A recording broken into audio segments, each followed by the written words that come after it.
السلام علیکم دوستو، یہ جو آپ میپ پر دیکھ رہے ہیں یہ ڈیڈ سی کے نام سے جانا جاتا ہے۔ یہ اسرائیل اور جارڈن کے درمیان میں واقع ہے۔ اس زمین کی اب بہت ہی بری حالت ہو چکی ہے اور یہ سمندر بھی کسی کام کا نہیں ہے، کیونکہ یہ وہ جگہ ہے جہاں پر حضرت لوط علیہ السلام کی قوم کو عذاب دیا گیا تھا، کیونکہ یہ قوم ایسی بدکاریاں کر رہی تھی کہ اللہ تعالیٰ نے اپنے پیغمبر حضرت لوط علیہ السلام کو ان برائیوں سے روکنے کے لیے بھیجا، لیکن انہوں نے حضرت لوط علیہ السلام کی بات نہ مانی اور اس کو رد کر دیا، تو اس کے بدلے میں اللہ تعالیٰ نے ان کو زمین میں ہی دس دیا۔ اب سوال آتا ہے کہ ان کی ایسی کون سی برائیاں تھی کہ اللہ نے ان کو زمین میں ہی دس دیا؟ تو قوم لوط کا قرآن میں کیا ذکر کیا گیا ہے، تو آئیے جانتے ہیں اس ویڈیو میں۔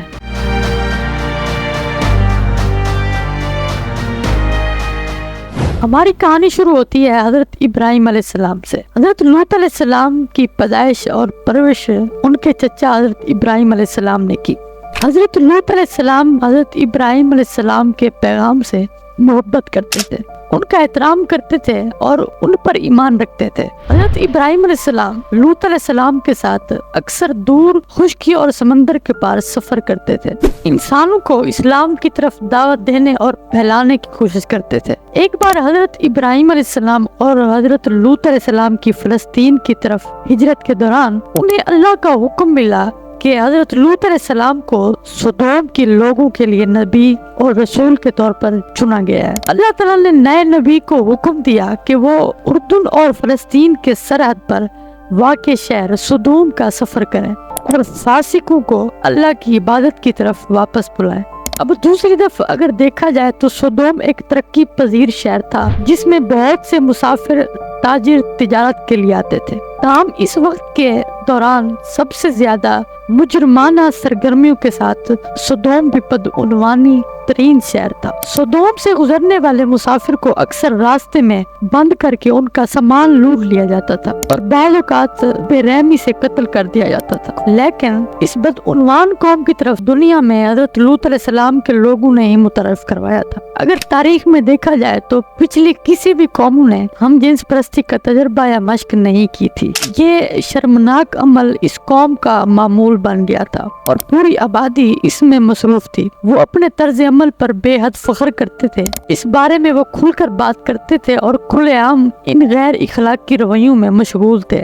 نبوت اور اپنے نئے مشن سے خوش ہو کر حضرت لوط علیہ السلام جلد ہی سدوم کے شہر میں آباد ہو گئے اور اپنی قوم کو اسلام کے دائرے میں لانے کے طریقے وضع کرنے لگے۔ وہ اچھی طرح جانتے تھے کہ ان کی قوم اس وقت کی سب سے کرپٹ قوم تھی، لیکن انہوں نے پختہ یقین رکھا اور امید کی اور دعا کی کہ وہ جلد ہی اپنے طریقوں کی گمراہی کو دیکھیں گے اور اللہ کی راہ میں داخل ہوں گے۔ تو جلد ہی حضرت لوط علیہ السلام شہر کے لوگوں کے پاس آئے اور انہیں ان کے رب کی یاد دلائی اور فرمایا، کیا تم اللہ سے نہیں ڈرتے اور ان کی اطاعت نہیں کرتے؟ بے شک میں تمہارے لیے امانت دار رسول ہوں، بس اللہ سے ڈرو اور میری اطاعت کرو۔ تو حیران ہو کر شہر کے لوگ آپس میں بحث کرنے لگے اور کہنے لگے، یہ شخص ہمارے شہر میں داخل ہوا اور ہم سے کہہ رہا ہے کہ ہم کیا کر رہے ہیں، واضح طور پر وہ اس سے کچھ حاصل کر رہا ہے۔ تو اس جواب میں حضرت لوط علیہ السلام نے فرمایا، میں تم سے اس پر کوئی اجر نہیں مانگتا، میرا اجر تو صرف رب العالمین کے ذمہ ہے۔ اس کے بعد حضرت لوط علیہ السلام نے ہم جنس پرستی کا معاملہ اٹھایا اور انہیں بتایا کہ یہ واقعی ایک غیر اخلاقی عمل ہے۔ اس کے بعد حضرت لوط علیہ السلام نے اپنی قوم کو بتایا کہ وہ کبھی بھی اس طرح کے عمل کا حصہ بننے پر راضی نہیں ہوں گے۔ حضرت لوط علیہ السلام اپنی قوم کو روکتے رہے اور سخت عذاب سے خبردار بھی کیا، لیکن وہ لوگ کبھی ماننے کو تیار ہی نہیں تھے اور کہنے لگے کہ ہم تمہیں باہر نکال دیں گے اور اس قسم کی دھمکیاں دینے لگے۔ حضرت لوط علیہ السلام پریشان ہو گئے۔ سال ہر سال لوگوں کو اسلام کی دعوت دینے کے بعد بھی سدوم شہر میں ایک شخص بھی دائرہ اسلام میں داخل نہیں ہوا۔ سدوم شہر کا واحد مسلمان گھرانہ حضرت لوط علیہ السلام کا گھرانہ تھا اور ان کے تمام مکین مسلمان نہیں تھے۔ لوط علیہ السلام اور ان کی بیٹیاں اپنے مذہب پر ثابت قدم تھی، لیکن ان کی بیوی کافروں میں شامل رہی، تو اس لیے حضرت لوط علیہ السلام نے آسمان کی طرف ہاتھ اٹھایا اور دعا کی، اے میرے رب، فساد کرنے والوں کے خلاف میری مدد فرما۔ اے میرے رب، مجھے اور میرے گھر والوں کو ان کے اعمال سے بچا۔